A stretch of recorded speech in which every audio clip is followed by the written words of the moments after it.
एक शायरी सुनाता हूँ, फिर एक आलोचनात्मक है।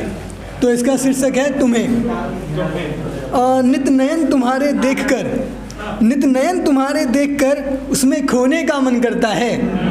तुम्हारी जुल्फों को खुद के हाथों से संवारने का मन करता है। तुम्हारे केसों में अपने हाथों से गजरा लगाने का मन करता है। तुम्हारे केसों में अपने हाथ से गजरा लगाने का मन करता है। तुम्हारे कानों की बालियों को अपने हाथों से पहनाने का मन करता है।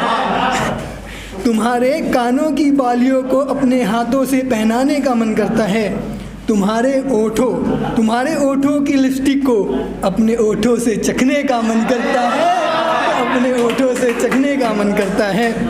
तुम्हारे हाथों से तुम्हारे हुस्न का जाम पीने का मन करता है। तुम्हारे हाथों से तुम्हारे हुस्न का जाम पीने का मन करता है। तुम्हारी गुलाबी सूट पर गुलाबी चुन्नी को अपने हाथों से ठीक करने का मन करता है। तुम्हारी पायल की झनकार को हर रोज़ सुबह शाम सुनने का मन करता है। तुम्हें यूं ही सजते संवरते पूरी ज़िंदगी देखने का मन करता है। और इसके बाद था एक मतलब आलोचनात्मक है, सिर्फ एक गवर्नमेंट की बात नहीं कर रहा, मैं न्यूट्रल हूँ, ठीक है। अब मुझे संसार में अंधेरा ही नज़र आता है।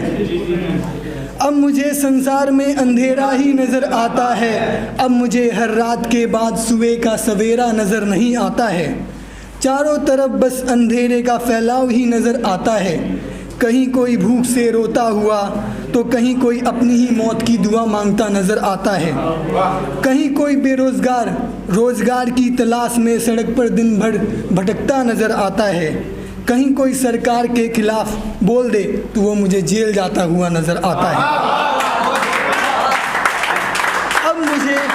अब मुझे हर तरफ लूट मार के सिवा कुछ और नज़र नहीं आता है। मैं ये कहानी लिख रहा हूँ लेकिन मुझे अपना ही भविष्य नज़र नहीं आता है।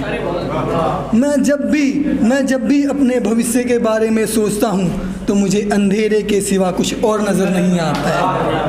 बचपन में जो मैंने ख्वाब देखा था उनका अंत होता मुझे नज़र आता है। हाँ, अब मुझे निराशा के बादलों के सिवा आसमान में कुछ और नज़र नहीं आता है। हाँ, अब मुझे आसमान में निराशा के बादलों के सिवा कुछ और नज़र नहीं आता है। कुछ भी करने की सोचता हूँ मैं तो कोई ना कोई बाधा मेरे मार्ग में स्वयं ही उत्पन्न हो जाता है।